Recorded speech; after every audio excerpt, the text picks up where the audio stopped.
लोग देखेंगे, ये सभी लोग देखेंगे। अब देखिए दिख रहा है। अब हमने क्या किया, अब हमने क्या किया, इसको इसके अंदर हम लोग क्या करेंगे, डालेंगे। देख रहे हैं, अब इसको अंदर हम लोग डाल रहे हैं, रोटेटिंग मोशन में भी डाल सकते हैं। डालते डालते जब डालेंगे तो क्या होगा, ये यहाँ तक पहुंच जाएगा, यहाँ तक पहुंचेगा। कब तक डालेंगे, जब तक कि रेसिस्टेंट न मिले। जब रेसिस्टेंट मिलेगा तो यानी समझ जाना कि अब क्या होगा, फंडस एरिया में टच कर रहा है। अब यहाँ जाएंगे और जाने के बाद फिर नीचे की ओर लाएंगे, और फिर लाने के बाद क्या करेंगे, इसको धीरे से ऊपर की ओर खुल जाएगी। जब खुल जाता है तो दोनों साइड के जो एरिया में फंडस की जो यूट्रस की जो एरिया है उसके साथ दोनों जाकर कैसे फिक्स हो जाएगा। फिक्स होने के बाद क्या करेंगे, हम इसको जब करेंगे तो ये क्या हो जाएगा, यहीं पर हाथ में नहीं छूना, हाथ में नहीं छूना मान लीजिए। अब क्या करेंगे, यहीं पर ये फिक्स हो जाएगा। फिक्स हो जाएगा तो हम क्या करेंगे, यहाँ से बाहर निकालेंगे। समझ में आया, यहाँ से बाहर निकालने के बाद हम इसको वो रख देंगे। और याद रखें कि जब ये बाहर हमने निकाला, दिख रहा है ना, ये जब हमने बाहर मान लीजिए निकाला तो निकालने के बाद क्या होगा, यहाँ पर एक्सेस क्या होगा, धागा होगा।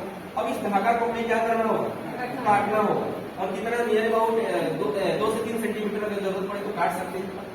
अब क्या करेंगे, यहाँ पर माइनस सीजर लेंगे और माइनस सीजर लेकर के क्या करेंगे, इसको यहाँ से हम लोग क्या करेंगे, ज्यादा हम इसको कट कर देंगे, ठीक है। और कट करने के बाद क्या करेंगे, इसको अंदर छोड़ देंगे, हटा दीजिए। अब अंदर क्या करेंगे, इसको छोड़ देंगे। तो जब छोड़ेंगे तो यहाँ ध्यान दीजिएगा, ये अंदर यूट्रस के अंदर, अगर यूट्रस दिख रहा है ना सबको, ये यूट्रस के अंदर है, अभी अंदर है ये। अब अंदर है तो हमने क्या कर लिया, काट लिया। और काटने के बाद क्या करेंगे, याद रहे कि किसी प्रकार का ब्लीडिंग नहीं होना चाहिए, किसी प्रकार का डिस्चार्ज नहीं होना चाहिए। अगर कोई माता को दिक्कत हो रहा होगा तो प्रोसीजर वहीं पर प्रोसेस के लिए रोक देना होगा। अंदर हम डाल दिए। अब डालने के बाद क्या करेंगे, अब हम मान लीजिए कि हम लोग डाल दिए। अब ऐसे ही जो है इसको डाल करके और जो कुछ जो धागा है, धागा को माता जी को बोलेंगे कि हर दिन आपको क्या करते रहना है, उस धागा को चेक करते रहना है कि कहीं धागा जो है डिसलॉज तो नहीं हो गया। कभी कभी क्या होता है और ऊपर की ओर चला जाता है तो ये इसकी धागा की जो डिस्टेंस होती है वो क्या हो जाती है, कम हो जाती है। इसका मतलब ये हुआ कि कॉपर की और ऊपर की ओर चला गया है, तो यानी दिक्कत आ सकता है। कभी कभी क्या होता है कि एकदम नीचे आ जाता है, यानी कि नीचे आ जाता है तो इसकी लेंथ क्या हो जाती है, बढ़ जाती है। जब इसकी जो लेंथ बढ़ जाती है तो उस कंडीशन में क्या होता है कि कभी ये होता है कि ब्लीडिंग होना शुरू हो जाएगा, डिसफंक्शनल यूट्राइन ब्लीडिंग होना शुरू हो जाएगा ना, पेन होना शुरू हो जाएगा। जनरली पेन आपका बैक साइड के जो है बैक में होता है पेन, फिर उसके बाद जो थाई एरिया में होता है पेन, तो ये सब देखने के लिए मिलता है। तो समझ में आ रहा है, तो ये चीज हम यहाँ से काटने के बाद इसको जब पूरा ये जो है आपको क्या था, कॉपर टी 380 था, तो 380 कितना दिन, 10 साल के लिए, तो ये हमको क्या करना है, देखते रहना है। और यहाँ से क्या होता है, कॉपर आयंस रिलीज होते रहेंगे और ये स्पर्मेटोसाइडल का काम करते रहेंगे। और याद रहे कि ये जो है आपने अंदर डाला है तो ये फर्टिलाइजेशन के लिए, फर्टिलाइजेशन के लिए भी जगह नहीं बनाता है और साथ साथ में इम्प्लांटेशन के लिए भी जगह नहीं बनाता है, क्योंकि स्पर्म कहीं अंदर की ओर गया और स्पर्म जब अंदर की ओर जाता है तो अंदर अब इधर नहीं जा पाएगा, फेलोपियन ट्यूब के पास नहीं जा पाएगा, क्योंकि आपने देखा फिगर के माध्यम से आपने देखा, हाँ कोई दिक्कत नहीं, आपने फिगर के माध्यम से देखा कि जो मान लीजिए यूट्रस है तो यूट्रस यहीं पर वो हो गया है ना। जैसे फिगर में आप देखे थे कि जब यहाँ गया था तो यहाँ जाने के बाद ये क्या हो गया था, इस तरह का हो गया था। और जब ये एरिया पूरा ब्लॉक हो जाएगा, देखें ना, ये एरिया पूरा यहाँ से क्या हो जाएगा, ब्लॉक हो जाएगा। तो ब्लॉक होने का मतलब कि जो यहाँ पर इम्प्लांटेशन के लिए अंडा वेट कर रहा होगा तो अंडा यहाँ से स्पर्म में जा रहा होगा, तो जाएगा तो यहाँ पे मिलेगा तो स्पर्म जा पाएगा क्या, नहीं जा पाएगा। और ना जा पाएगा ना यहाँ से फर्टिलाइजेशन कर पाएगा, हो पाएगा क्या नहीं। तो इस कंडीशन में एक्टोपिक प्रेगनेंसी होने की चांसेस ज्यादा होती है। रीजन ये होता है कि कभी कभी क्या होता है कि थोड़ा बड़ा कहीं से जगह मिल गया ना, स्पर्म एक छोटा सा है वो निकल गया तो जाकर के यहाँ पर फर्टिलाइजेशन को कर दिया।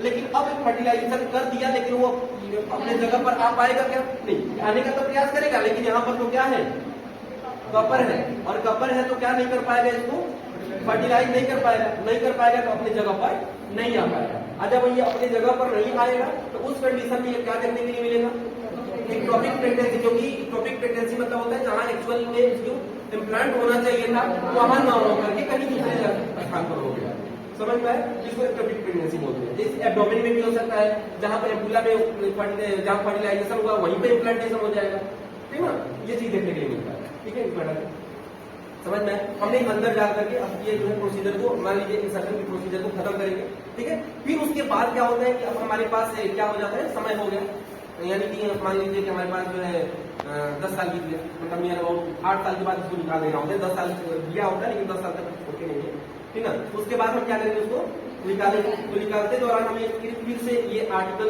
जो है इस प्रकार का होना चाहिए। फिर उसके बाद निकालेंगे, तब पर हमें क्या करना होगा, क्लिप प्रोसीजर को मेंटेन करना होगा, पूरे वेजाइना को क्लीन करना होगा, स्टाइल करना होगा। स्टाइल प्रोसीजर के माध्यम से क्या करेंगे, अब अंदर गया होगा, अब अंदर जाएगा तो फिर क्या करेंगे, थ्रेड को क्या करके पकड़ेंगे और पकड़ करके धीरे धमाता करेंगे कि बियरिंग डाउन एंड होल्डिंग, यानी कि करने मतलब कि जिस प्रकार का हम एनजी ट्यूब लगाते हैं तो बोलते हैं ना कि सांस लो तेजी से और सटीक पहुंच करो, सांस लो तेजी से थोड़ा सटीक पहुंच करो, तो उसी प्रकार के इनको भी बोलेंगे कि सांस लो थोड़ा के लिए पहुंच करो ना, मतलब कि बियरिंग डाउन एंड होल्डिंग, अंदर सांस लेने के लिए जैसे जैसे वो सांस लेंगे तो धीरे से बाहर निकालेंगे, फिर सांस लेंगे फिर निकालेंगे, समझ में आया। उसके बाद निकालने के बाद क्या करेंगे, पूरी तरह से इसको विजुलाइज करके हम देखेंगे कि कोई डिफिकल्टी तो नहीं है, कोई दिक्कत तो नहीं है, फिर हम इसको क्या करेंगे, डिस्कार्ड करेंगे। कोई दिक्कत यहाँ तक नहीं, फिर हाँ रप्चर हो सकता है, तो इसलिए आराम से धीरे धीरे आपको करना होगा, अच्छा से धीरे धीरे आपको करना होगा, ठीक है ना। तो ये चीज शुरू में आपको ये चीज हमको बताना चाहिए आपका किस किस कंडीशन में इसको हम लोग करते हैं, कब करते हैं। अब बताइए, अब यह प्रोसीजर समझ में आया, अब बताइए कब कब ये करते हैं। हाँ मेंस्ट्रुअल साइकिल, जैसे वो तुरंत मेंस्ट्रुअल साइकिल के दौरान नहीं हम लोग करते हैं, उसमें जो है एक सप्ताह बाद हम लोग क्या करते हैं, इसको हम लोग इंसर्ट करते हैं। फिर अगर हम बात करें कि अगर प्रेग्नेंट मदर है तो प्रेग्नेंट मदर में नहीं करना होगा, प्रेगनेंसी के दौरान नहीं करना होगा। दूसरी चीज की एबॉर्शन हुआ, एबॉर्शन के तुरंत बाद जैसे ही एबॉर्शन के उसके बाद आप लगा सकते हैं, ठीक है। जैसे ही प्रेगनेंसी हुई, प्रेगनेंसी से 2 से 3 मतलब कहे तो आप कर सकते हैं, प्रेगनेंसी के दौरान अगर एक्सेसिव ब्लीडिंग नहीं हो रहा होगा तो आप लगा सकते हैं, तो अगर एक्सेसिव ब्लीडिंग हो रहा होगा तो आपको 1 से 2 दिन तक क्या करना होगा, वेट करना होगा, समझ में आएगा, तब उसके बाद लगा सकते हैं। हाँ अब जैसे आपने किया, अब इसको निकालने के लिए ठीक है, ठीक है, ये समझ में आया, ये करेंगे क्या होगा। अब ये उनका प्राइवेसी मेंटेन करने के लिए क्या करेंगे,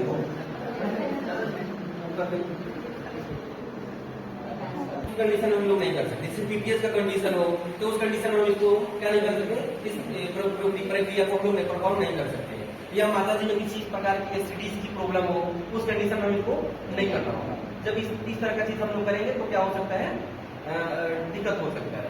कभी कभी क्या होता है कि जो यूट्रस होता है, यूट्रस के अंदर जो एंडोमेट्रियम होता है वो ट्रॉमेटिक होने के चांसेस हो सकता है, तो उस ट्रॉमेटिक चीजों को क्या करना होगा, हमें रोकने का प्रयास करना होगा। तो इसलिए जो धीरे धीरे आपको क्या करना होगा, तो निकालना होगा, समझ में आया। तो ये जो है पूरे की पूरी प्रोसीजर थी जो कि कपर टी इंसर्शन की प्रोसीजर, कोई दिक्कत है यही होता है कि सबसे पहले हम लोग कपर टी लगाते हैं, इसलिए हमारे पास आर्टिकल होना चाहिए, ठीक ना। उसके बाद जब पूरी प्रोसीजर कंप्लीट हो जाती है तो इसको क्या करना है, इस प्रकार से इतना ही लेने